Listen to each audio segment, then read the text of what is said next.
नमस्कार बहुत स्वागत है आप सभी का एक बार फिर से आईएनडीसी नेटवर्क के न्यूज चैनल पर। मौसम का मिजाज कुछ इस तरह से बदला है कि पहले तो लग रहा था कि गर्मियां बिल्कुल आ चुकी हैं, लेकिन फिर अचानक से बीच में ही बरसात शुरू हो गई। बरसात आई तो अगले दिन से ही सर्दी वापस आ गई। लेकिन सबसे बड़ी बात तो यह है कि बरसात अपने साथ साथ अब की बार कुछ खास लेकर आई। मौसम की मार कुछ इस तरह से किसानों पर बरसी कि किसान के पास रोने के सिवाय और कुछ नहीं बचा है। बीते 3 से 4 दिनों के भीतर दिल्ली एनसीआर के साथ उत्तर प्रदेश के कई पड़ोसी राज्यों में भी खूब जमकर बारिश हुई। आपको पता है कि इस समय गेहूं की फसल खेतों में खड़ी हुई है। किसानों की गेहूं की खेती में लगभग 3 से 4 महीने का समय लगता है, लेकिन वहीं अगर किसान के खेत में कोई आवारा पशु घुस जाए तो वह एक दिन भी नहीं लगाता और पूरी की पूरी फसल बर्बाद कर देता है। किसान पहले से ही आवारा पशुओं से परेशान था, लेकिन अब मौसम की मार भी किसानों के ऊपर पड़ रही है। बीते पिछले 3 से 4 दिनों के भीतर बारिश के साथ साथ उत्तर प्रदेश के कई हिस्सों में भयंकर ओलावृष्टि भी देखने को मिली है। कहीं कहीं तो यह भी खबर निकल कर सामने आई है कि 100 ग्राम तक के ओले बरसात के साथ बरसे हैं। ओले के गिरने से किसानों की गेहूं की फसल लगभग बर्बाद हो चुकी है। खेतों में खड़ी गेहूं की फसल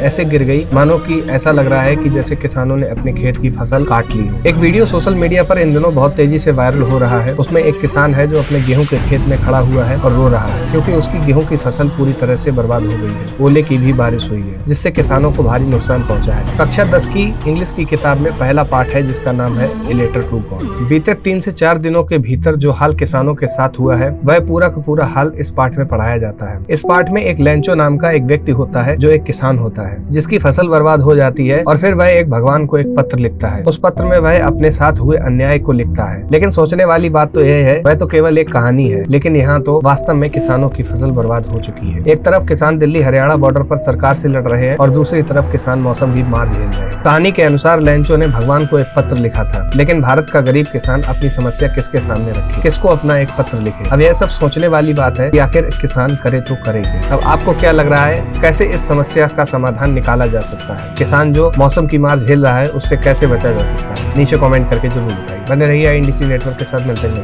बहुत बहुत धन्यवाद। आईएनडीसी नेटवर्क, बदलते भारत के साथ।